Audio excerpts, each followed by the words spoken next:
अस्सलाम वालेकुम। दुरूद शरीफ पढ़ लें।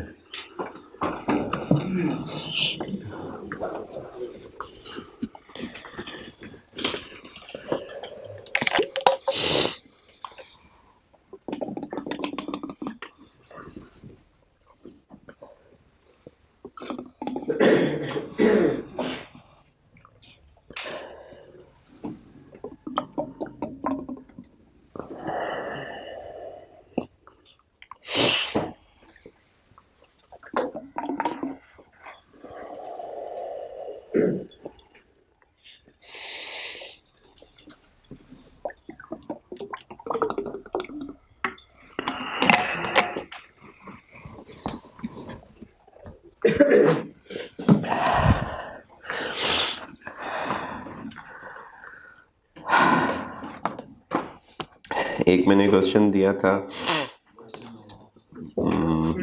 इनकम स्टेटमेंट का गालिबन, पहले जो दिया हुआ था।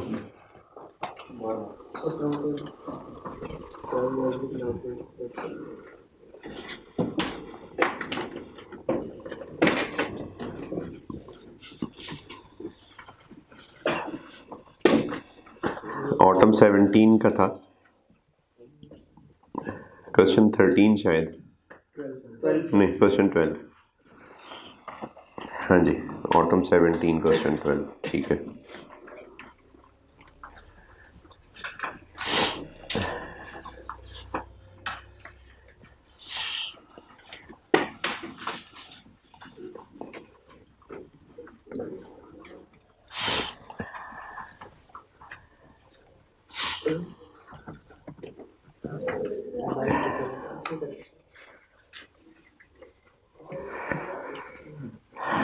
जी हाँ जी सर, मैंने आपसे ये पूछना है कि सर वो जो आपने कहा था कि जब हम एसओसीआई और एसओपी कंबाइन बनाते हैं सर, उसमें आपने रिटेन अर्निंग का बताया था, उसमें हम टैग ऐड करते हैं सर, जब हमें प्रॉफिट एट्रीब्यूटेबल टू। जी जी नहीं दोबारा बोलिए। जब पैट हम ऐड करते हैं रिटेन अर्निंग की जी जी, ट्रायल में जो दिया होता है। हाँ जी, ट्रायल में सर, तो इसमें हम मैंने ये पूछना है कि डिविडेंड वगैरह जो पेड होते हैं थ्रू द ईयर, वो इसमें ऐड नहीं करते हैं? वो रिकॉर्ड हो गया होगा ना, ट्रायल बैलेंस साल के एंड पे बना हुआ है, तो ड्यूरिंग द ईयर जो डिविडेंड होगा वो रिकॉर्ड हो गया होगा, वो रिटेन अर्निंग में आ गया होगा डेबिट खुद ही। और अगर नीचे एडजस्टमेंट्स में कहीं बताया हुआ है कि डिविडेंड रिकॉर्ड नहीं हुआ हुआ, तो वो तो मैंने कहा था कि हम इसको एक नॉर्मल सवाल बना लें, अब उसके बाद एक नॉर्मल सवाल की तरह सॉल्व कर लेंगे। तो या तो डिविडेंड रिकॉर्ड हुआ होगा, क्योंकि वो तो ड्यूरिंग द ईयर काम होता है।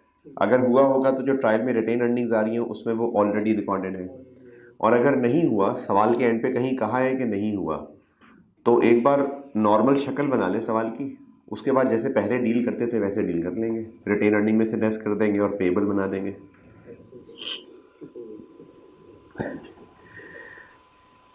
पहले कर रहा हूँ क्वेश्चन नंबर 12, इनकम स्टेटमेंट वाला, ऑटम 17। इसमें गुडविल कैलकुलेट करनी या नहीं, इनकम स्टेटमेंट का सवाल है। करनी पड़ेगी, क्योंकि पॉइंट 6 में लिखा हुआ है कि इम्पेयरमेंट हुई है 10%। तो किसका 10%? गुडविल निकालेंगे तो 10% लगाएंगे ना, तो गुडविल की वर्किंग करनी पड़ेगी। गुडविल की वर्किंग में इसमें कोई इशू मुझे तो नज़र नहीं आ रहा, इन्वेस्टमेंट भी दी हुई है, और जो एडजस्टमेंट्स हैं उनमें सिर्फ एक ब्रांड है, पहले ही पॉइंट में लिखा हुआ है, एक ब्रांड है जिसकी फेयर वैल्यू 90 मिलियन दी हुई है, और बाकी सारी चीज़ें गिवन है। एक्विजिशन डेट की रिटेन अर्निंग्स भी गिवन है, नहीं गिवन, 506.5 दी तो ही है, दी हुई है पॉइंट 1 में।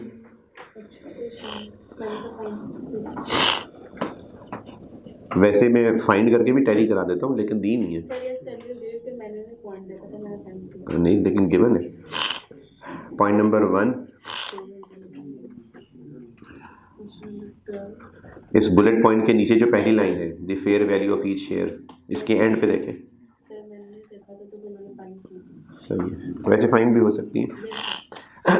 506.5 दी हुई है रिटेन अर्निंग्स, गुडविल, जिन लोगों ने सवाल किया है गुडविल की कैलकुलेशन में, मुझे अपने तौर पे तो कोई बात नहीं लग रही बताने वाली। आपने कुछ पूछना है तो पूछ लें।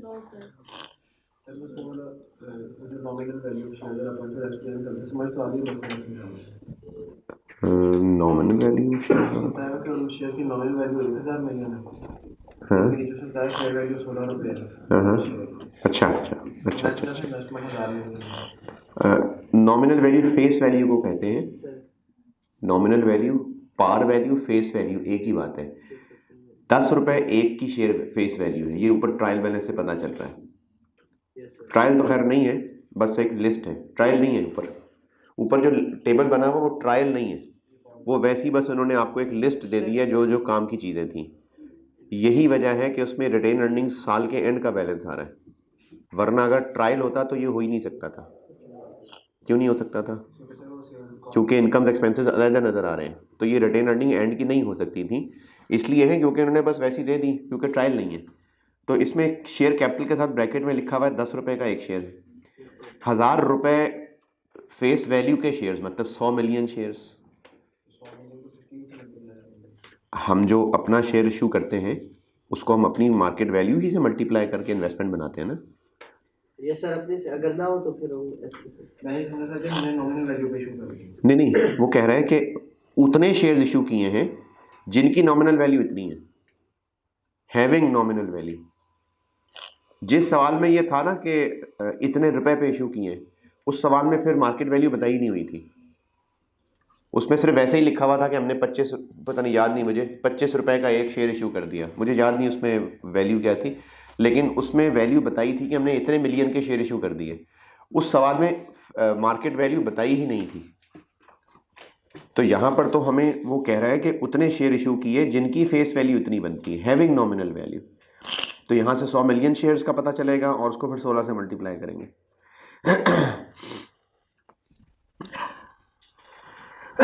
अच्छा जी, उसके अलावा पॉइंट नंबर 1 में कुछ नहीं है। पॉइंट नंबर 2, हाँ पॉइंट नंबर 2 ये वो एक्सेप्शनल आइटम है।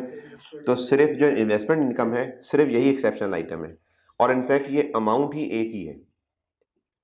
जो एस की 50 मिलियन की इन्वेस्टमेंट इनकम नज़र आ रही है, ये अमाउंट ही एक है। यानी ये मसला ही नहीं है कि कोई अमाउंट दी होती, उसमें से पहले ये माइनस करते, फिर बाकी के ऊपर 10/12 करते, फिर देखते कि इसको ऐड करना है कि नहीं करना। ये अमाउंट 50 मिलियन है ही सारी की सारी प्री या पोस्ट? प्री। तो इसलिए ये इस तरह का काम करने की ज़रूरत ही नहीं है। चूँकि ये सारी की सारी 50 मिलियन प्री है, तो हमने बाकी सारी लाइन आइटम्स तो P+S करनी है, इन्वेस्टमेंट इनकम नहीं करनी है। हाँ, रहा मसला कि पैट की वर्किंग में क्या करें, तो पैट की वर्किंग में ये करें कि जो फॉर द ईयर पैट निकला होगा इसका NCI की वर्किंग में 4, इसमें से ये 50 निकाल लें और फिर उसको हाँ कितना है वैसे 10/12 ही है। और चूंकि ये 50 प्री है तो बस एक्सेप्शनल जो चीज़ ट्रीटमेंट बताई थी ना, ये उसको इस तरह हैंडल किया है। चूंकि थी ही सिर्फ एक ही आइटम, तो हमें इन्वेस्टमेंट इनकम स्टेटमेंट के फेस पे इस तरह का कोई काम नहीं करना पड़ा। ये 50 एक ही फिगर है और ये एक्सेप्शनल है और ये प्री है, तो हमने इसको P+S किया ही नहीं, और पैट की वर्किंग करते हुए ये वही उसी दिन वाला काम कर लिया। ये इसमें पॉइंट नंबर 2 है। पॉइंट नंबर 3 ये PPE का URP है। इसमें भी उम्मीद तो नहीं है कोई मसला होगा। पॉइंट नंबर 4 सेल और रिटर्न बेसिस। ये वैसे ना सवाल पुराना है, नहीं इतना पुराना भी नहीं है। IFRS 15 तब तक आया था कि नहीं आया था पता नहीं, शायद मुझे याद नहीं कि IFRS 15 आया था तब तक कि नहीं। सेल और रिटर्न बेसिस, ये IFRS 15 अभी पढ़ लेंगे हम लोग इंशाल्लाह। अभी IAS 12 कराऊंगा, फिर उसके बाद IFRS 15 कराऊंगा। तो ये जो सेल और रिटर्न बेसिस है, ये होता है कि कस्टमर के पास ऑप्शन होती है कि वो चीज़ें वापस कर दे जब उसका दिल करे, एक टाइम लिमिट दी होती है। तो इसमें फिर ये देखना होता है, FS 15 में बताऊंगा कि सेल्स तब माननी चाहिए जिनके बारे में हमें यकीन हो कि इन्होंने वापस नहीं आना, ये तरीका होता है। तो इसमें से 40% वापस आ गई मई में और बाकी उसने रख ली। तो जो उसने रख ली थी वही सेल्स है, बाकी तो सेल्स नहीं है। जो उसने रख ली थी उसमें से 20% उसके स्टॉक में अभी तक पड़ी हुई हैं, तो उसके ऊपर आ जाएगा URP। और जो इंटर कंपनी है वो इस 100 में से बस 60 है, तो उस 60 को सेल और कॉस्ट ऑफ सेल में से एलिमिनेट कर देंगे और उस 60 के 20% ऑफ द गुड्स एक्सेप्टेड, उस 60 मिलियन के 20% चीज़ों में URP आएगा। ये पॉइंट नंबर 4 की एडजस्टमेंट है। ये पोजीशन की और उसमें साथ ईयर एंड भी उसका नाम दिया हुआ है, उनको माइनस करके क्यों नहीं पैट डाली है?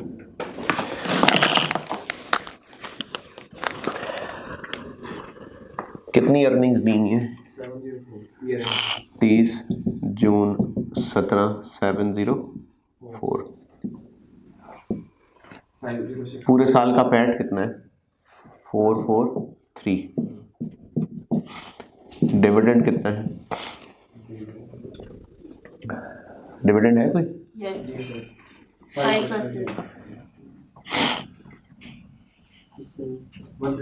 130। अच्छा, अब आप क्या कह रहे हैं? फर्स्ट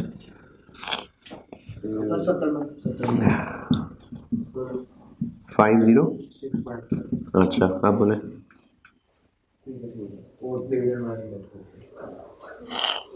अच्छा, आप इस दिन की फिगर, ये तो सवाल में दी हुई है, हो सकता है ना दी होती, तो कैसे पहुंचे?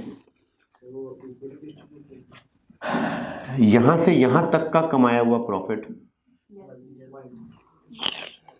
ये निकाल लिया हुआ है, और ये निकालने के लिए हमें रिटेन अर्निंग नहीं चाहिए थी, ये हमने इनकम स्टेटमेंट की चीजें दी हैं वहां से निकाला है। ये कितना बना? 327.5। ये किस पीरियड का प्रॉफिट है? इस पीरियड का। यहां से यहां तक जाने के लिए ये वाला प्रॉफिट लेस कर देते हैं और जो डिविडेंड है 130 वो ऐड कर देते हैं। This minus this plus this 506.5। तो इसमें हम अगर एक्विजिशन की रिटेन अर्निंग तक पहुंचना चाहते तो ऐसे पहुंचते, लेकिन दी हुई थी सवाल में।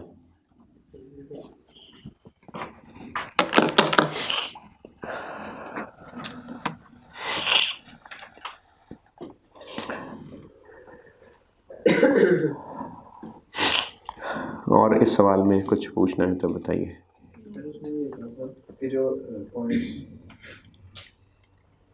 अच्छा हाँ, ये इसमें लॉस था, जो प्लांट बेचा था ना वो लॉस पे बेचा था, तो वो भी मैंने आपको पढ़ाया हुआ है कि उसका ट्रीटमेंट URP वाला ही है। अब प्लस माइनस में उलट हो जाएगा, लेकिन काम उसका URP वाला ही है। जी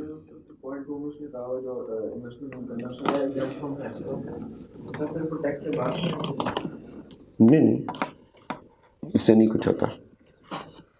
वैसे भी ये ना भी लिखा होता तो हमने तो वैसे भी कंसोलिडेशन करते हुए टैक्स का कुछ नहीं करना होता, तो इसलिए इसका वैसे ही कुछ नहीं करना था। चले ठीक है भाई, कुछ नहीं पूछना मजीद आपने। एक मैंने कल सवाल दिया था एसोसिएट का, क्वेश्चन नंबर 9। ये मेरे लिए बड़ा ज़रूरी है कि आपने सवाल किया हो, क्योंकि ये किया है तो मेरी तरफ से एसोसिएट एंड होती है, और अगर आपने वाकई नीयत से किया है तो इसमें एसोसिएट की सिर्फ एक एक्स्ट्रा एडजस्टमेंट है, बाकी ये नॉर्मल कंसोलिडेशन का सवाल है।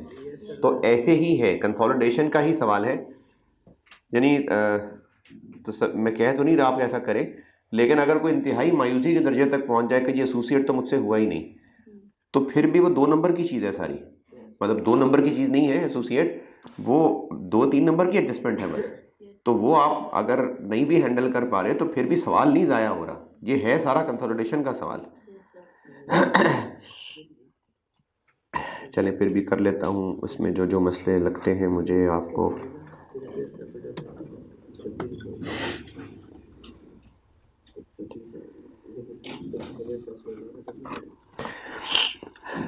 आप पहले काफ़ी गहरे सवाल पूछती थी।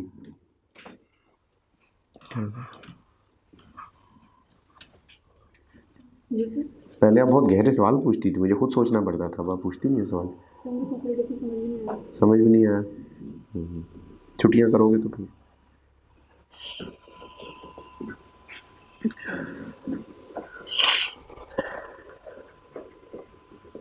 स्प्रिंग 21 क्वेश्चन नंबर 9 दिया था ना? हाँ जी। चलिए, इसमें जो एस की गुडविल कैलकुलेट की है, इसमें एक ब्रांड ही थी और उसकी भी फेयर वैल्यू दी हुई है। एस की गुडविल कैलकुलेशन में कोई एतराज़ परेशानी है तो बताएं। 30 मिलियन ये वही ट्रांजैक्शन कॉस्ट वाला पॉइंट है, पेरेंट ने अपनी इन्वेस्टमेंट में शामिल किया हुआ है, हम वहाँ से निकाल के उसकी रिटेन अर्निंग में चार्ज कर देंगे।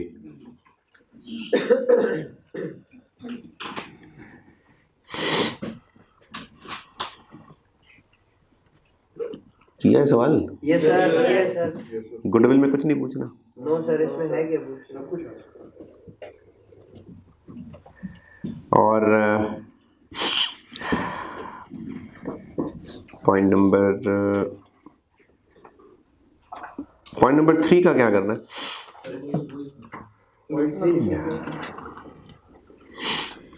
पॉइंट 3 का कुछ भी नहीं किया, नहीं करना चाहिए।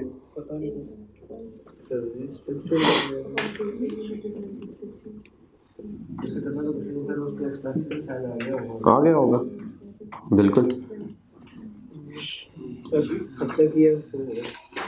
जब इसने एस को ख़रीदा है तो उसने सोचा कि चलो मैं ना रीस्ट्रक्चर कर लूँगा, तो उसने कर लिया।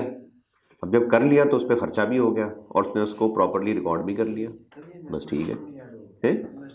इन्वेस्टमेंट में क्यों ऐड होगा? हाँ, तो इन्वेस्टमेंट में क्यों ऐड होगा? नहीं, आप उसको सोच रहे हैं कि शायद कोई बिल्डिंग खरीदी है उसके ऊपर खर्चा किया तो वो बिल्डिंग की कॉस्ट में ऐड होना चाहिए। शेयर्स खरीदे थे वो इन्वेस्टमेंट है।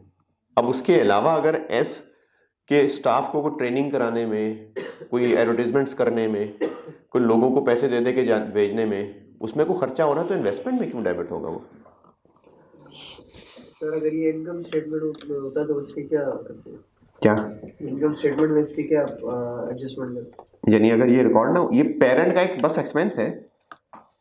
देखिए, रीस्ट्रक्चरिंग IAS 37 ये पढ़ने वाला इशू ही तब बना था अगर रीस्ट्रक्चरिंग का फैसला करके अनाउंस कर दिया और असल खर्चे करने में कई साल लग रहे हैं, तो मसला था कि फिर एक्सपेंस किस साल में रिकॉर्ड होगा। तो जिस साल में अनाउंस किया था उस साल में एक्सपेंस रिकॉर्ड होगा, साथ ही प्रोविजन बनेगी, ताकि जब आराम से अगले अगले खर्चे करने हो तो प्रोविजन डेबिट कैश क्रेडिट करते जाएं। लेकिन अगर उसी साल में फैसला हो, उसी साल में खर्चा हो के मामला सेटल हो जाए, तो फिर IAS 37 ने भी क्या करना है बीच में आके? IAS 37 में रीस्ट्रक्चरिंग का टॉपिक ही तब था कि अगर 2019 में प्लान किया, 2020 में उसके ऊपर काम शुरू किया, लोगों को अनाउंस किया, 21, 22, 23 आ गया सेटल करते करते, तो मसला ये आएगा कि सारा एक्सपेंस किस साल में रिकॉर्ड होना चाहिए, ये मसला था बताने वाला। तो IAS 37 ने कहा कि जब आपने अनाउंस कर दिया तब आप सारा एक्सपेंस बनाएं, और चूंकि खर्चा किया नहीं है तो साथ प्रोविजन बनाएं। ये तब इशू आ रहा है जब खर्चा अगले ईयर्स में होना है। तो अगर एक ही साल में अनाउंस करके उसी साल में लोगों को फारिग करके उसी साल में सारे खर्चे कर दिए, तो फिर तो IAS 37 का भी रोल बीच में नहीं आएगा। तो इसी तरह से जब एस को खरीदा, उन्होंने सोचा कि इस पे रीस्ट्रक्चरिंग कर लेते हैं, तो कर ली, बस हो गया मसला। तो इसमें तो कोई ऐसी चीज़ ही नहीं है कि इस पर कोई लाइबिलिटी बनानी है कि क्या करना है, बस एक्सपेंसेस करने से हो गए और उन्होंने रिकॉर्ड भी कर लिए। तो ऐसी बस तंग करने के लिए सेंटेंस डाला था। हाँ, अगर ये कहा होता कि पेरेंट ने ये खर्चे किए हैं तो रिकॉर्ड ही नहीं किए क्योंकि अभी ये प्लान सिर्फ अनाउंस्ड है, तो फिर वो I-37 लगाते, फिर एक्सपेंस बनता और प्रोविजन बनती। कंसोलिडेशन एडजस्टमेंट नहीं है ये।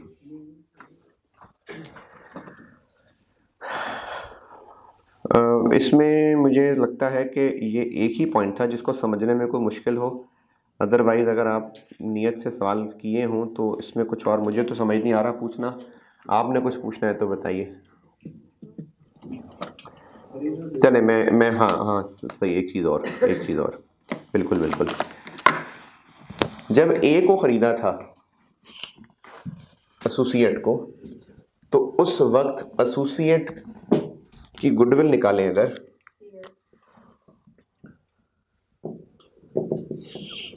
तो हमने कितने में ख़रीदा था? 1500। और उस वक्त उसके नेट एसेट्स, हाँ ये चीज़ ना बस एक थोड़ी सी ट्रिकी थी कि स्टूडेंट कैपिटल रिटेन अर्निंग्स ढूंढता रह जाएगा। तो कैपिटल, रिटेन अर्निंग्स, रिजर्व्स वगैरह, इनको हम नेट एसेट्स कहते हैं। तो net assets equal to assets minus liabilities.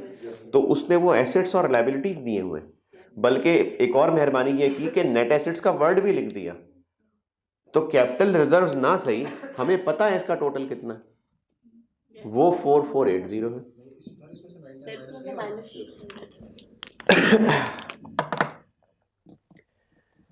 जी। तो नेट एसेट्स उन्होंने दे दिए हैं, नेट एसेट्स। हम कैपिटल और जो रिजर्व्स, रिटेन अर्निंग्स, उनको हम यहाँ पर नेट एसेट्स कह रहे होते हैं। तो अब उसने नेट एसेट्स एसेट्स वाले तरीके से दे दिए, तो ये वही चीज़ है जो कैपिटल रिटेन अर्निंग का टोटल आना था।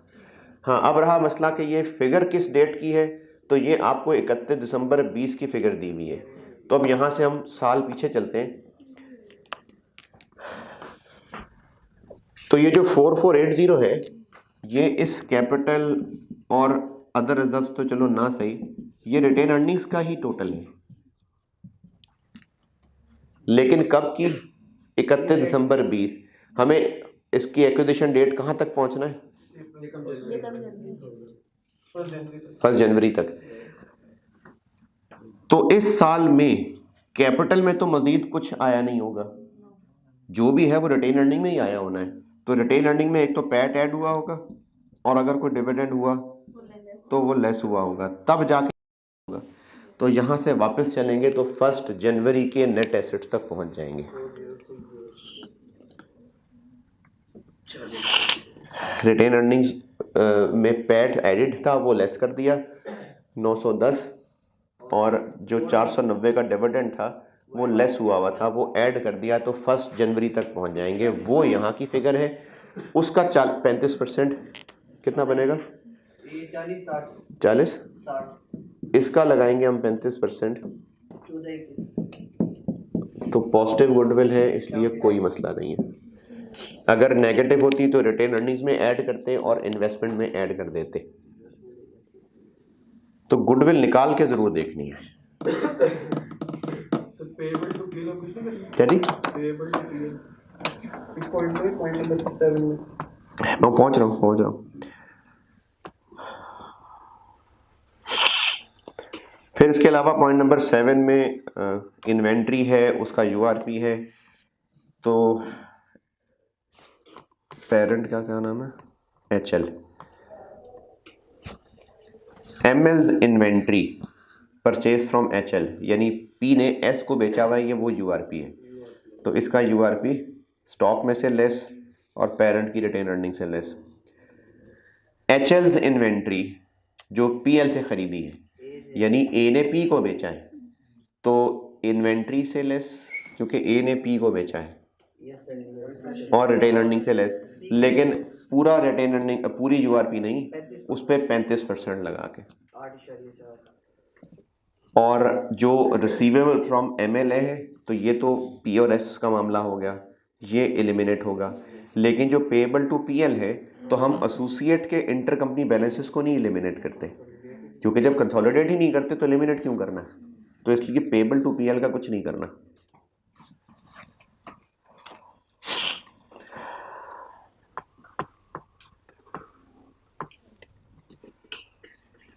हाँ जी, स्प्रिंग 21 डन। जब तक उसने बताया ना हो कि डिविडेंड कम करें तब तक हम यही करेंगे पोस्ट, अगर तो डेट ऐसी लिख दी है कि एक्विजिशन डेट 1 जनवरी है और उसने कहा जी डिविडेंड 2 जनवरी को 3 जनवरी को दिया था, फिर तो आप उसको पक्का प्री माने।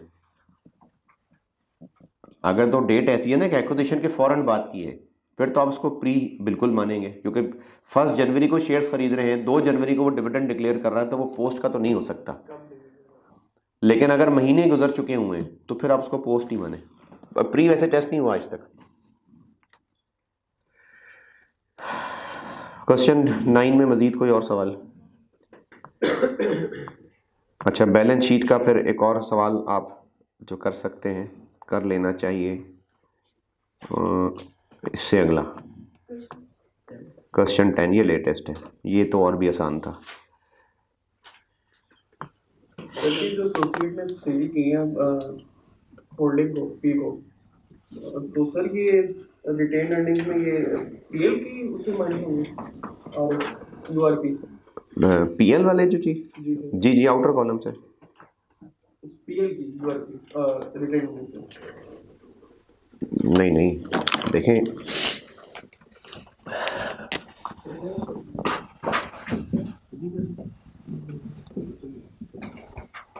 रिटेन अर्निंग में ये 2 कॉलम चला रहे होते हैं। ये तो पी की फिगर्स यहाँ होती हैं, फिर ये एस की रिटेन अर्निंग्स, उसमें एडजस्टमेंट्स आती हैं, उस पर 80% लग के यहाँ आ जाता है। फिर इसी तरह से हम ए की रिटेन अर्निंग्स लाते हैं, इनमें एडजस्टमेंट तो खैर सिर्फ एक ही होती है, फेयर वैल्यू वाली एक्स्ट्रा, उस पर 40% लगा के यहाँ ले आते हैं। तो ये जितनी भी मैं ए की एडजस्टमेंट्स बता रहा हूँ वो हम यहाँ कर रहे हैं,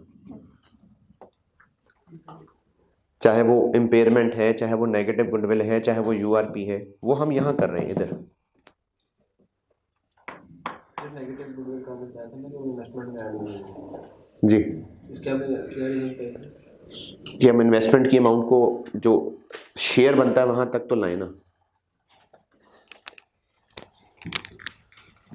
तो इस तरह से हम इसको प्रेजेंट कर रहे होते हैं। ये जो इनर कॉलम है यहाँ पर सिर्फ और सिर्फ मैंने आपसे एक्स्ट्रा डेप्शन डलवाई है बस, उसके अलावा जो भी करवा रहा हूँ वो मैं इधर करवा रहा हूँ। जिस तरह की हमने एस के कॉलम में लिखा है, अगर हम एक अलग कॉलम बना दें यानी पी ए का, और वहाँ पर नीचे लिख दें शेयर कैपिटल और ये पोजीशन, तो ये वही है ना? नहीं सर, ये आपने एस के नीचे लिखा है। नहीं एस के नीचे नहीं लिखा, एक्चुअली इनर कॉलम था। ठीक है, आप अलग तीसरा कॉलम बना दें, ठीक है, हाँ बना दें।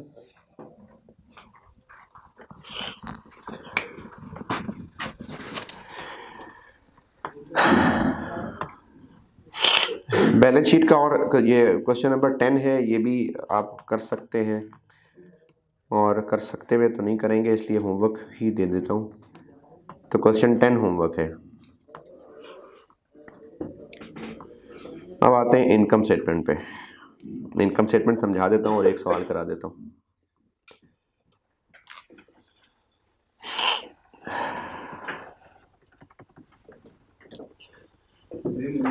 पेज नंबर 4 पे है जी? नहीं, पुराना है income statement balance sheet combined. क्या अदर इन्वेस्टमेंट बाय पीई, ये तो बता दी थी मैंने, और एक्विजिशन ये भी बता दी थी। अदर एडजस्टमेंट में ही तो कुछ वो बच्चे उलझ भी गए थे। ये कल यही समझा रहा था कि अगर लोन दिया हुआ है, लोन टू ए और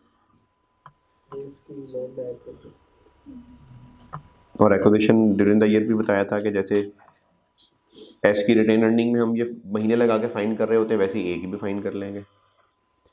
इनकम स्टेटमेंट पे आते हैं जी। इनकम स्टेटमेंट, अलार्म इतनी जल्दी?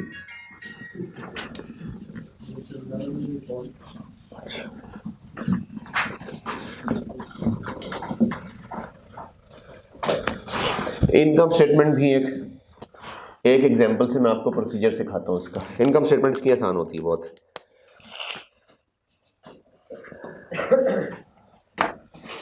वैसे तो एसोसिएट की बैलेंस शीट भी आसान है, चूँकि बाकी सब पे 15-16 दिन लगे और ये 1 दिन लगा तो आपको हज़म करने में टाइम लगेगा, वरना एसोसिएट में कुछ नहीं है।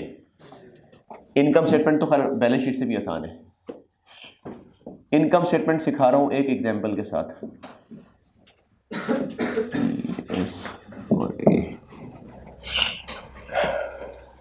Sales, cost of sales, GP, operating expenses, बस।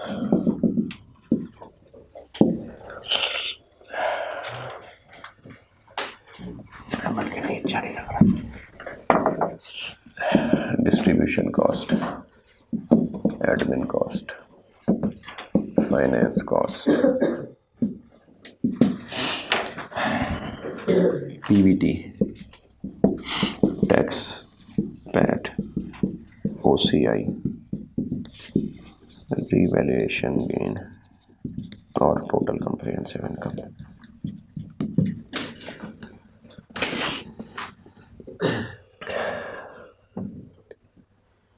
आठ सौ, 700, 600, 500, 450, 350। जीपी देखें 300, 250, 250, 20, 15, 10, 15, 20, 15, 5, 10, 5,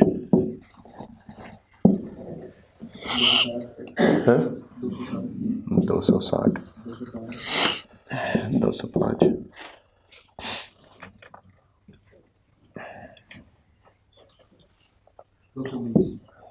अच्छा 220, 40, 30, 35, 220, 75, 185,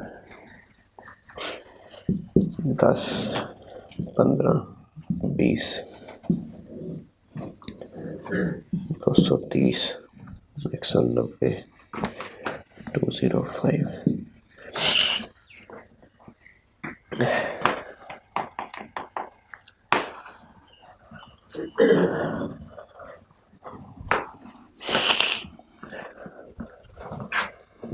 we acquired 70% shares in S and 40% shares in A some years ago.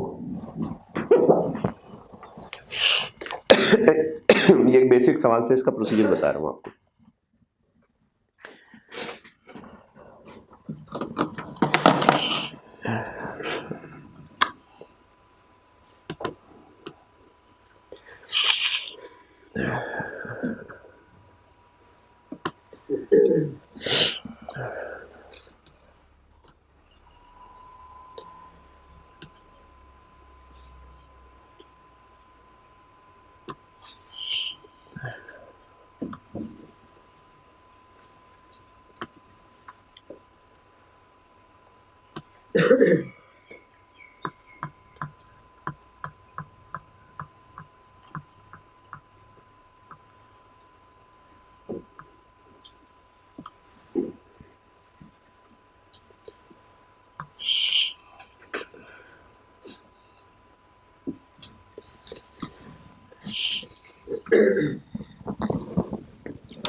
जल्दी भाई।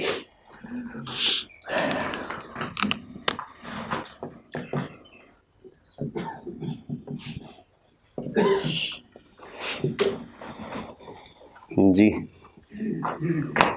सेल्स क्या करूं? 800 प्लस 700 प्लस 600 नहीं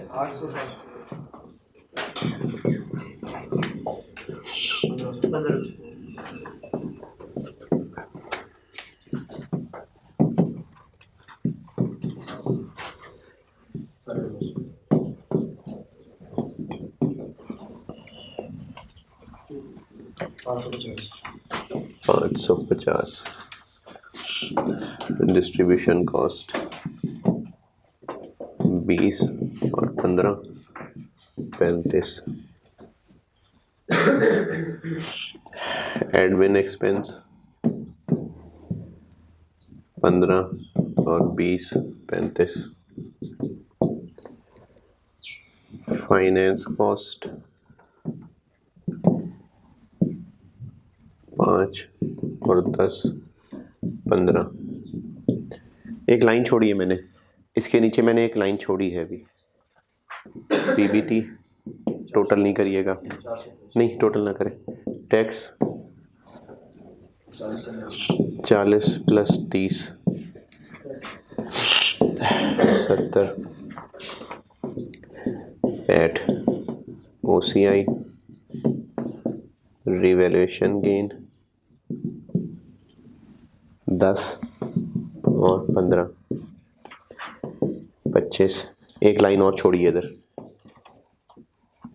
टोटल कंप्रेहेंसिव इनकम।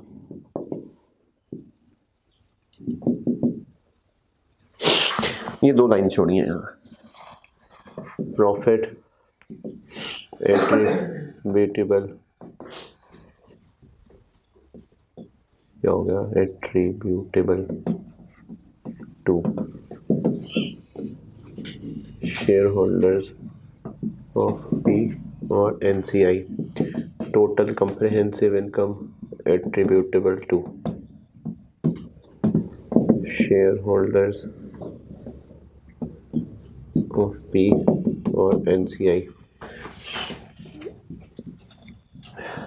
अच्छा मैंने कोई एडजस्टमेंट तो यहाँ रखी नहीं, तो इसलिए 175 पे लगा देता हूँ है और 190 पे लगा देता हूँ। एडजस्टमेंट तो मैंने रखी कोई नहीं ना, तो एस की फिगर्स पे मैंने यहाँ परसेंटेज लगा दिया 30 30 30 30।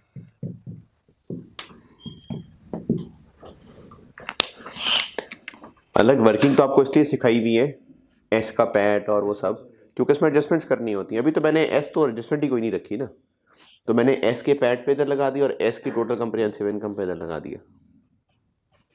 ठीक है कितनी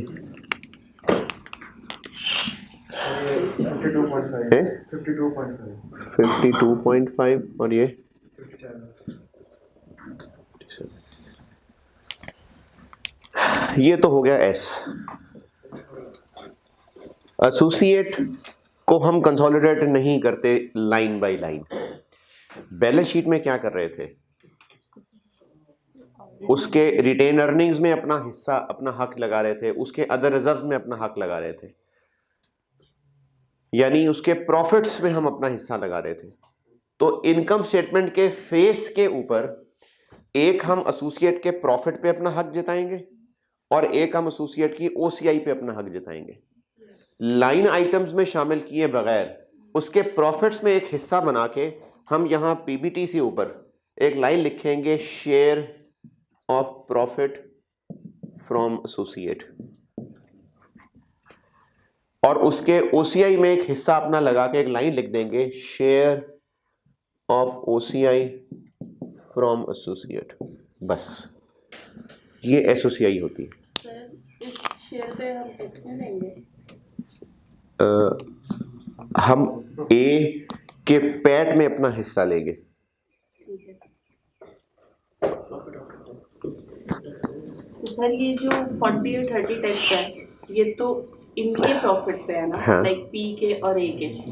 तो सर जब आप उससे तो हम ए के पैट पे अपना हिस्सा ले रहे हैं। वो टैक्स डिडक्टिव। हाँ, पैट, प्रॉफिट आफ्टर टैक्स। ठीक है। तो हम ए के पैट में हिस्सा लगाएंगे। इसको लिख पीबीटी से ऊपर इसलिए रहे हैं क्योंकि पीबीटी के बाद कहाँ लिखे, तो इसलिए इससे ऊपर लिखना है। लेकिन हिस्सा लगाएंगे हम ए के पैट पे।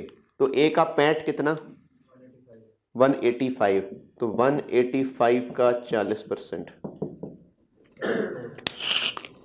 कितना, 74। अब पीबीटी निकालें। 539 और 469 और ए के ओसीआई में यानी 20 का 40%, 8।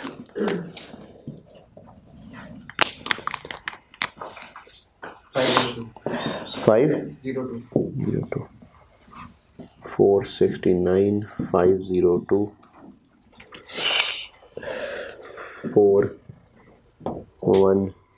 6.5 4 4 5।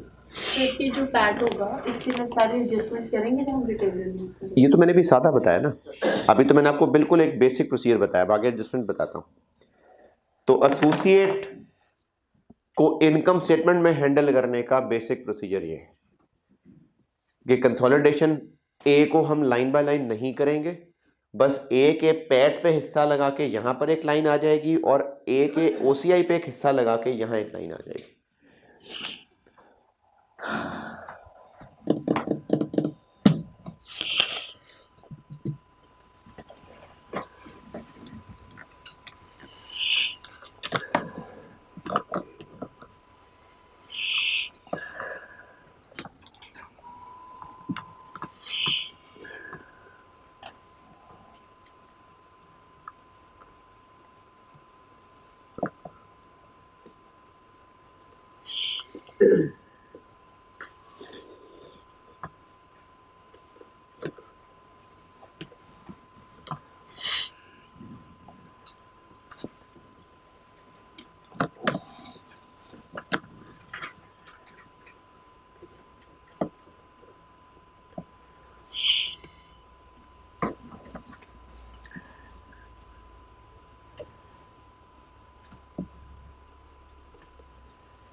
नोटेड। अच्छा, अब इसमें एडजस्टमेंट्स देखते हैं। जो बैलेंस शीट में इधर काम कर रहे थे,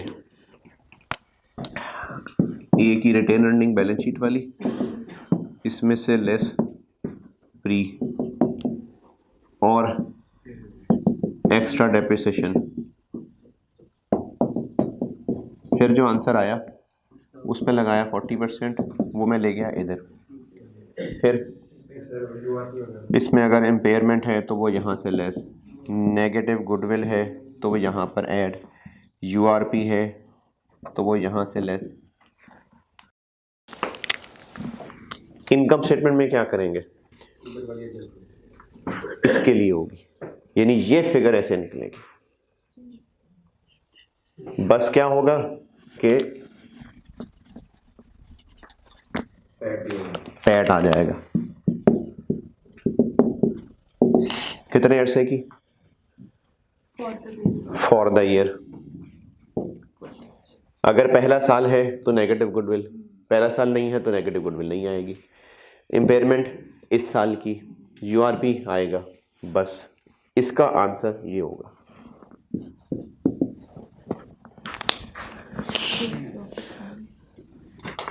ये फिगर ये होगी।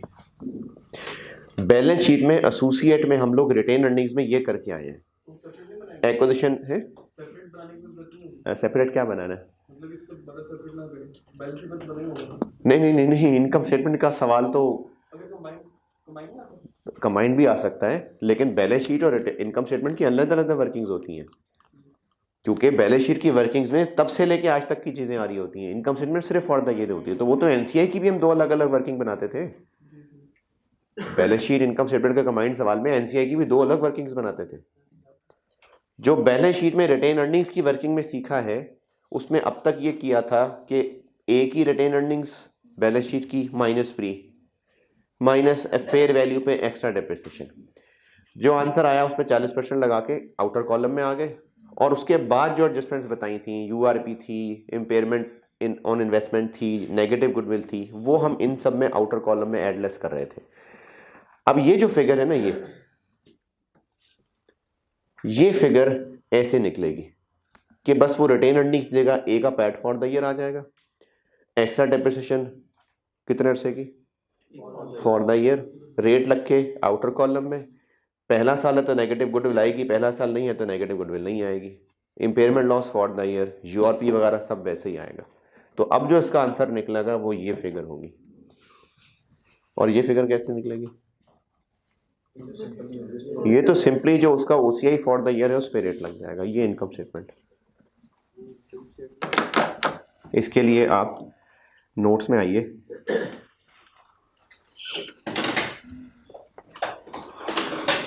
और पेज नंबर 9 देखिए।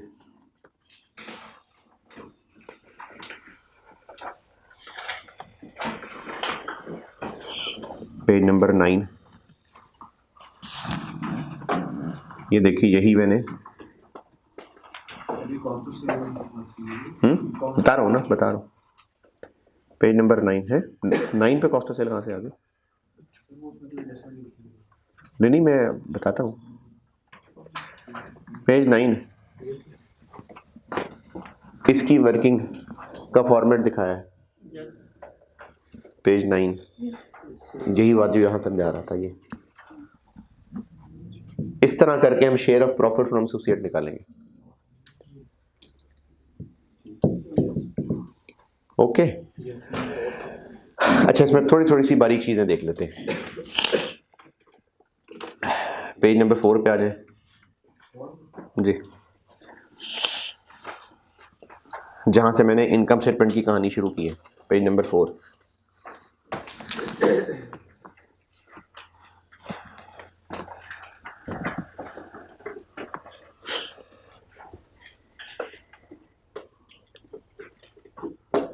थ्री और 5 के अलावा बाकी पढ़ ले। नहीं,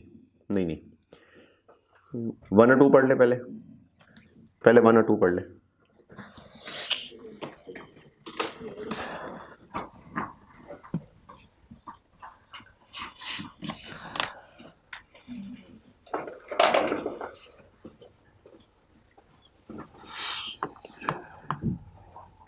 है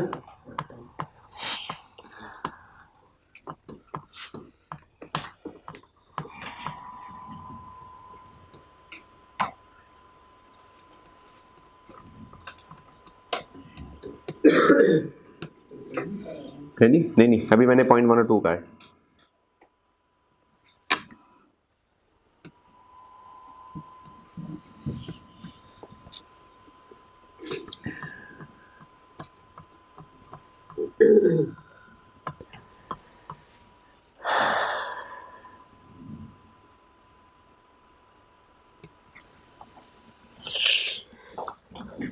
पॉइंट 1 में तो ये बात लिखी हुई है कि जब ये वर्किंग कर रहे होंगे तो यहाँ से इम्पेयरमेंट लेस हो जाएगा। और पॉइंट 2, जब हम कंसोलिडेट ही नहीं कर रहे सेल्स, कॉस्ट ऑफ सेल्स, तो फिर एलिमिनेट क्यों करनी है। अच्छा, इसके बाद आप एडजस्टमेंट नंबर 4 पढ़ लें।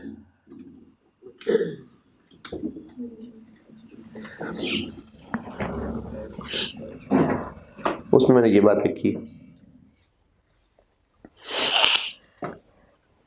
So ये एक्स्ट्रा डिप्रिसिएशन एक ही है। हाँ, और नीचे जो इम्पेयरमेंट नेगेटिव गुडविल वो किसकी है? वो पी की है। पी की जो इन्वेस्टमेंट इन ए है, उस इन्वेस्टमेंट पे इम्पेयरमेंट है।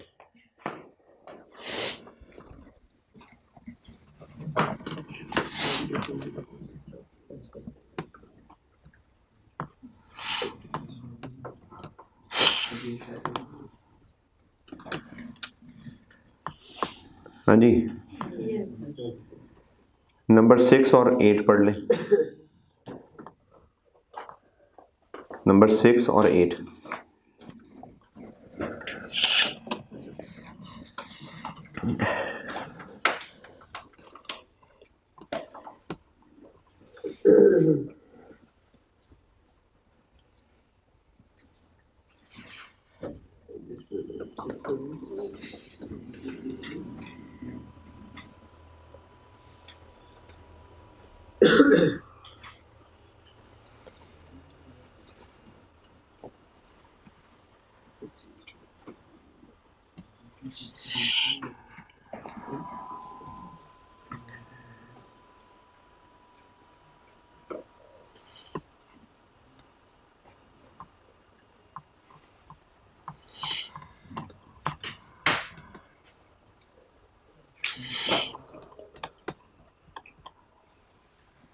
हाँ जी, डन। एडजस्टमेंट नंबर 7 समझाता हूँ। जब कोई कंपनी डिविडेंड बांटती है, डिविडेंड, तो वो बांट तो रही होती है रिटेन अर्निंग्स में से, लेकिन असल में प्रॉफिट्स बांटे जा रहे हैं। Retained earnings debit, dividend payable credit, यानी रिटेन अर्निंग से बांट रहे होते हैं, लेकिन असल में वो प्रॉफिट्स बांट रहे हैं। ये लाइन कैसे निकाली? ए के प्रॉफिट्स पे हमने अपना हक जिताया और कहा कि उसने जितने प्रॉफिट्स कमाए उस पे हमारा हक है। ए के प्रॉफिट्स के ऊपर हमने अपना हक जिता लिया। जब ए ने डिविडेंड बांटा होगा तो वो अपने प्रॉफिट्स में से ही कहीं डिविडेंड बांटा होगा। तो जो प्रॉफिट्स में से डिविडेंड बांटा होगा तो उसमें से 40% हमें भी मिला होगा। जो इस साल ए ने डिविडेंड बांटा है हमें भी तो मिला है ना, जाग रहे हैं? हमें भी डिविडेंड मिला है। वो डिविडेंड इस वक्त यहां कहां है? अभी इस सवाल में तो नहीं है, वैसे होता तो कहां होता? अदर इनकम में आ रहा होता। इस सवाल में तो मैंने अदर इनकम नहीं रखी, लेकिन अगर होती तो इधर कहीं अदर इनकम में आ रहा होता। जो पेरेंट को एज अ शेयर होल्डर ए से डिविडेंड मिला, वो पेरेंट ने अपनी डिविडेंड इनकम बनाई होती है ना। तो ए के पूरे प्रॉफिट्स पे भी हक जता लिया और जो प्रॉफिट्स में से डिविडेंड मिल रहा है उसको भी अपनी इनकम मान लिया। तो डबल इफेक्ट हो गया। तो वो जो प्रॉफिट पे हक जिताना है वो तो ठीक है, वो तो फॉर्मेट का हिस्सा है। तो फिर वो जो डिविडेंड को अपनी इनकम बना लिया है वो फिर हटा दें। तो अदर इनकम में पी की डिविडेंड फ्रॉम ए आया होगा वो निकाल दें वहां से। पी ने अपनी अदर इनकम में तो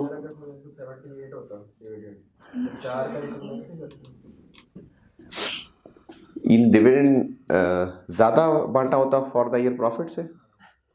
वैसे तो चांस कम है इस बात के, लेकिन अगर है भी तो डिविडेंड अगर उन्होंने ज़्यादा बांट भी दिया है तो कॉन्सेप्चुअली ये बात फेस पे अजीब सी है कि हम एक कंपनी जिसके प्रॉफिट्स पे हक जिता के कह रहे हैं कि ये हमारा हिस्सा है प्रॉफिट में, उसी से आने वाले डिविडेंड को भी इनकम बनाया जा रहा है, तो कॉन्सेप्चुअली ये बात गलत है।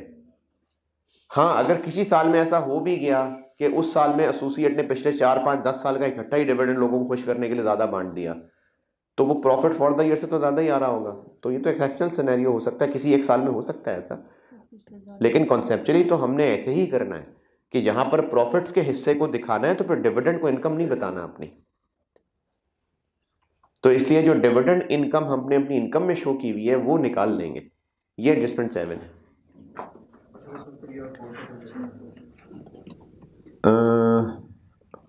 प्री और पोस्ट तो तब हो ना अगर हमने कोई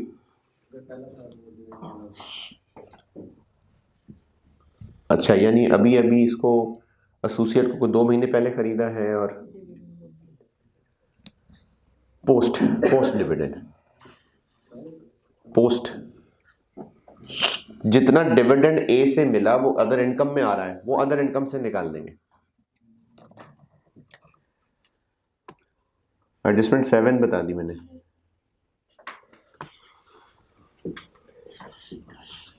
बता दी? क्या रह गया? एडजस्टमेंट 3 समझते हैं।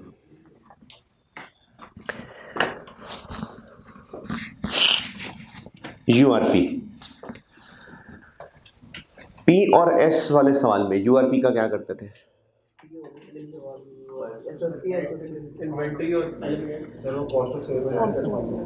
अगर एस सेलर है, एस सेलर तो एनसीआई की वर्किंग की होती थी, एस के पैट उसमें से माइनस करते थे और इनकम स्टेटमेंट के फेस पे कॉस्ट ऑफ सेल में ऐड करते थे। ठीक है। अगर ए सेलर हुआ, ए सेलर है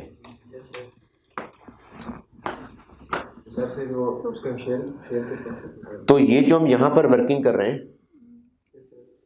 अगर ए सेलर है तो इसमें से माइनस कर दें यूआरपी। हाँ, तो वो यहां से करने की बजाय आपको यहीं से माइनस करना कल सिखाया था कि आप वो 600 माइनस ना करें, 150 माइनस कर दें। तो अगर ए सेलर है तो यहां से माइनस कर देंगे यूआरपी। अगर ए ने पी को चीजें बेची हैं तो ए सेलर है तो वो यूआरपी यहां से, ये जो ए के पैट के शेयर की वर्किंग कर रहे हैं ना, ये यहां से माइनस हो जाएगा और वो चीजें पी के स्टॉक में आ रही हैं तो कॉस्ट ऑफ सेल में ऐड कर दूं।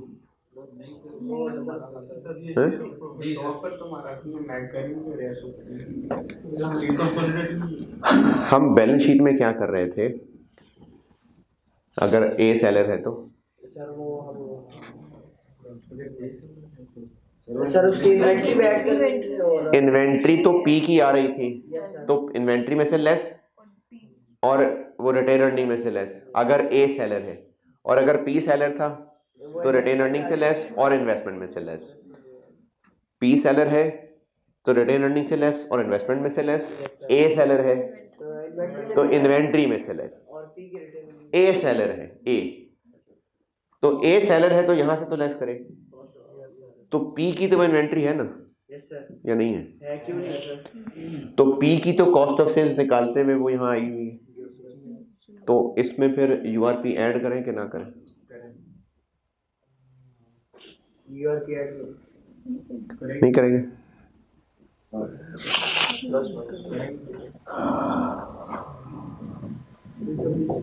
नहीं जाग रहे ना। अगर ए सेलर है, ए तो ए क्या यूआरपी यहां से तो लेस होगा कि नहीं होगा? होगा। कॉस्ट ऑफ सेल्स में ऐड करें क्योंकि पी की इन्वेंट्री तो है। अगर हमने कर दिया ना तो यहाँ डबल इफेक्ट आ जाएगा, क्योंकि ये फिगर ऑलरेडी रिड्यूस्ड आ चुकी। अगर कॉस्ट ऑफ सेल में भी ऐड कर दिया तो प्रॉफिट्स पे डबल इफेक्ट आ जाएगा। तो इसलिए अगर ए सेलर है ए, तो हम सिर्फ यहां से लेस करेंगे बस, यहां पर ऐड नहीं करेंगे। लेकिन अगर पी सेलर है तो भाई यहां तो नहीं करना। तो पी सेलर है तो पी के प्रॉफिट्स को चार्ज करना है।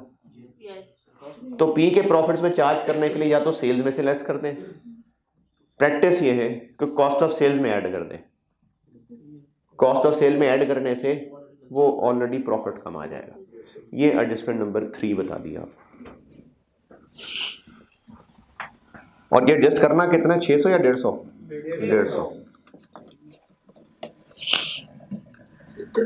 Adjustment number 3।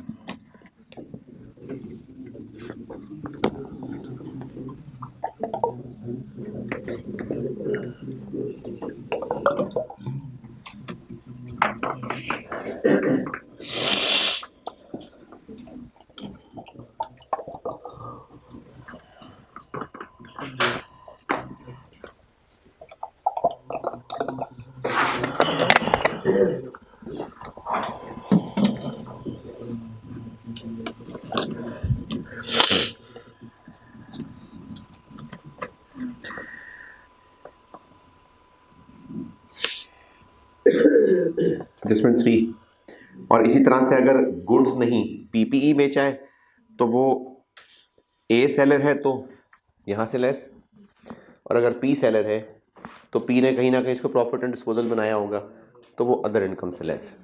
ये एडजस्टमेंट नंबर 5 बता दी।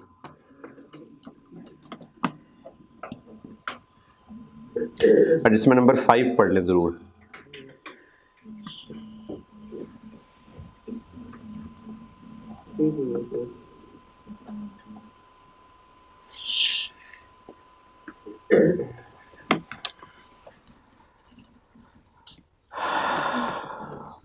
और जिस तरह मैंने सब्सिडरी में आपको वो एड पे फॉर्मेट्स बना के रिवीजन के लिए दिए हुए थे, तो इसमें भी मैंने ये पेज 6 और 7 के ऊपर 6, 7, 8, 9 ये सारे फॉर्मेट्स बना के ना क्विक रिवीजन के लिए यहाँ भी रखे हुए हैं।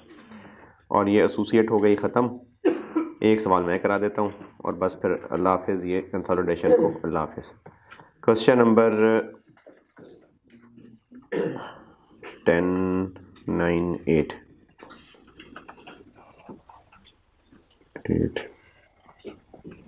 7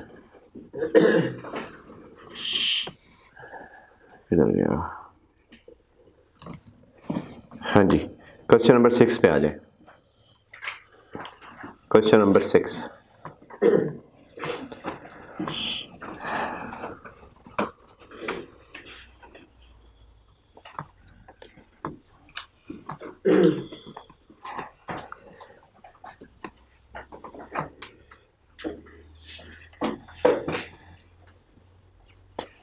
होमवर्क कौन सा दिया है?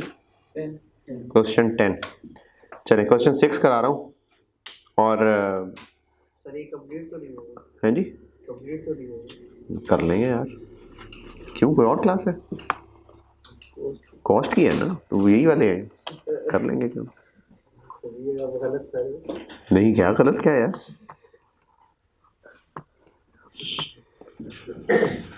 पढ़ ले।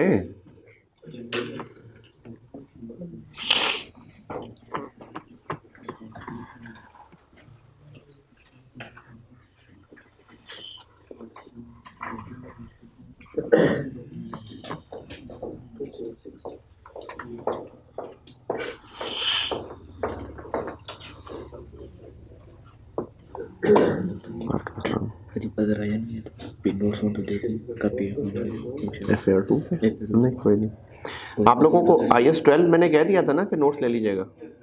मैंने ग्रुप में भी भेज दिए थे आपको और कॉपियर के पास भी रखवा दिए हुए। ठीक है, मंडे को IS 12 करूँगा इंशाल्लाह। दी हुए ऑलरेडी। टेस्ट भी बता दिया, कंसोलिडेशन।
शुक्रिया, शानदार डालो जी।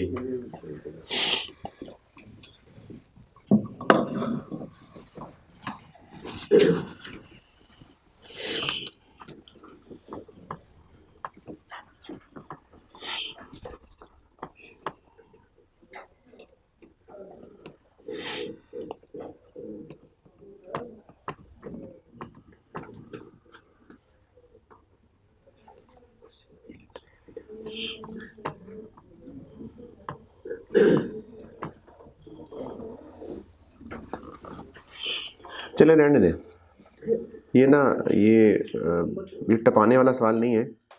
और आप लोगों की हालत जो है ना इस वक्त मुझे पता नहीं लग रहा है सोए में सारे इतना इफेक्टिव नहीं होगा, हैं। इतना इफेक्टिव नहीं होगा। अब आपने ना डाल दी ना उसे डाल ही दी है तो वो फिर मैंने ऐसे तो नहीं कहा नहीं है।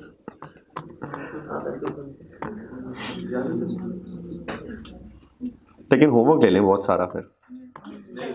सर आप करवा दें। तो और करा दो। पक्की बात है ना। यस सर करवाइए, शुरू करें। दोनों सर ना हो और फिर सर आप करवा रहे हैं। सर अच्छा सवाल है, काफी एडजस्टमेंट्स हैं इसमें। सर करना तो है, सबके सवाल लगने लग जाए। और टेंजेंट वाला भी है काफी। हाँ, मैंने वो कंटिंजेंट लायबिलिटी जो है इसी के लिए पेंडिंग छोड़ी हुई थी। मैंने एक सब्सिडरी की एडजस्टमेंट पेंडिंग रखी थी, वो इसी सवाल के साथ लिंक रखी थी मैंने, तो वो इसी वजह से ही मैं ना ज़रा खुद भी ठटक गया हूँ। नहीं, एक दिन लगाना मैंने नहीं था, मैंने तो कंसोलिडेशन आज ही ख़त्म करानी थी। अपनी तरफ से तो मैं यही सोच रहा था।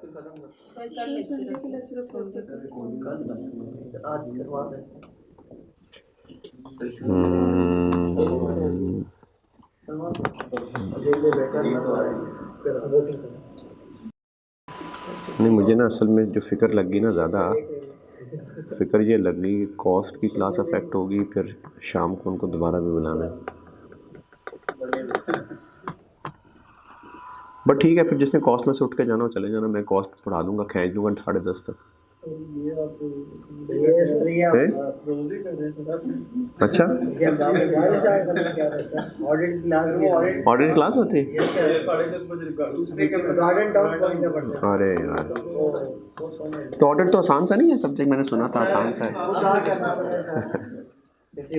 और आपके टाइम में था मुश्किल हो गया। नहीं, मेरे दौर में तो सारा कुछ आसान था, वो तो बगैर पढ़े। नहीं, उन्होंने कहा था मैट्रिक किया आपने? हाँ जी किया है। उन्होंने कहा नहीं आप सीए। मेरे दौर में तो ऐसे होता था, मुश्किल तो थी कोई नहीं मेरे दौर में। 15-20 नंबर के सवाल। हाँ नहीं, बता रहा हूँ ना, मेरे दौर में कुछ कॉस्ट तो याद ही नहीं हुई थी ना मेरे दौर में। ये तो स्टैंडर्ड्स तो मैंने आगे बताया भैया, स्टैंडर्ड लिखो, शर्म करो कुछ। तो फिर दुनिया में स्टैंडर्ड्स आए हैं।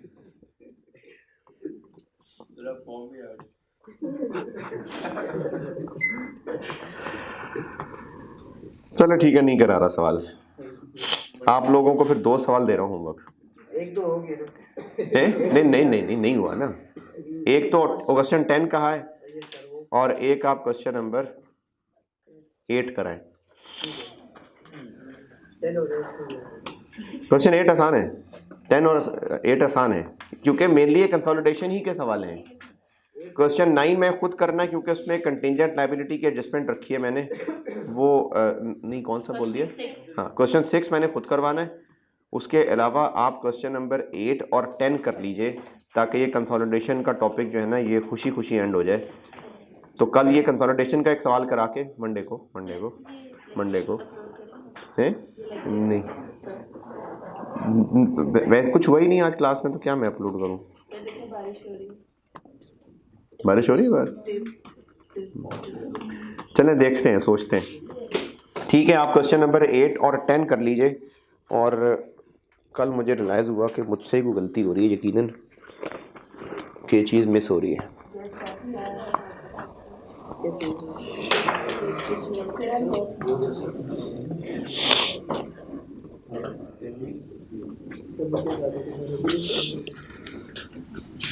तो इतना अर्सा हो गया, पता नहीं कौन सी बात की थी आखिरी बार मैंने।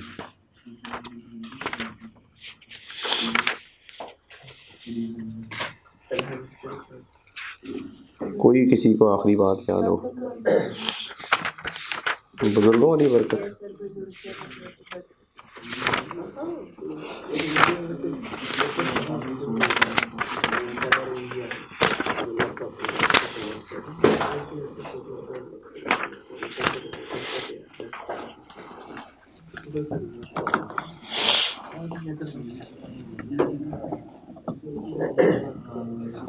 मैंने गना वाली बात भी की थी, मुझे लग रहा है गना से भर दूंगा सीना।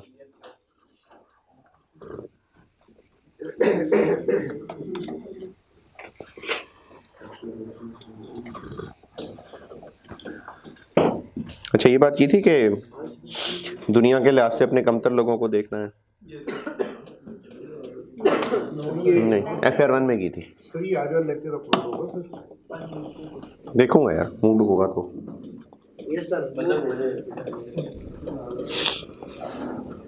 नहीं करना बनता तो नहीं है क्योंकि बारिश नहीं हो रही। बाहर पानी बहुत है।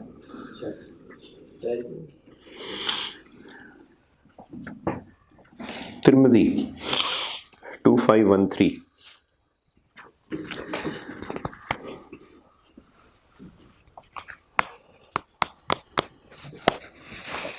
ये जो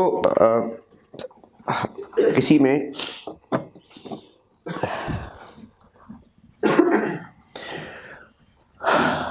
मज़ीद पैसे हासिल करने का एक जज्बा आता है या इंसान मोटिवेट होता है या वालिदैन मोटिवेट होता है कि बच्चों को इस लाइन में भेजना है ताकि वो ये भी हासिल कर लें, ये भी हासिल कर लें, वो मोटिवेशन क्यों आई होती है? ऐसी ये मोटिवेशन क्यों बनी होती है कि, या चले मैं सवाल चेंज करता हूँ, मायूसी हो जाती बहुत ज़्यादा अक्सर कि फलाना पास हो गया, मैं ही नहीं हो रहा, या फलाने के पास ये है, हमारे पास ये नहीं है। तो ये मायूसी क्यों हो जाती?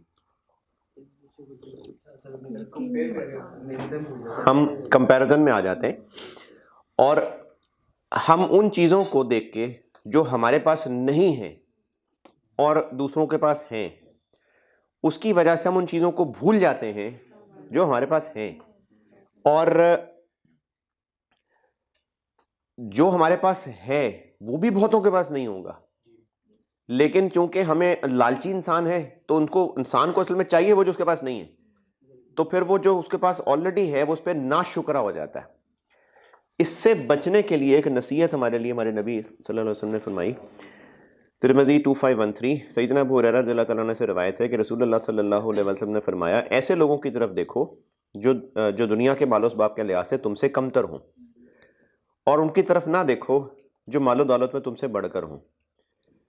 इस तरह ज़्यादा चांसेस हैं, ज़्यादा लाइक है कि फिर तुम अल्लाह ताला की उन नेमतों की नाकदरी ना करोगे जो उसने तुम्हारी तरफ जो उसकी तरफ से तुम पर हुई हैं। तो हम लोग जो हमारे पास नहीं है उसको दूसरों में देख के कुड़ते हैं ना, तो ये जज्बा हमारे अंदर नाशुक्री पैदा कर देता है, और अल्लाह ताला की जिस नेमत का शुक्र अदा किया जाता है अल्लाह उसको और बढ़ा देते हैं, और जिस नेमत की नाशुक्री की जाती है फिर अल्लाह वो वापस ले लेते हैं। मंडे को मुलाकात होगी इंशाल्लाह।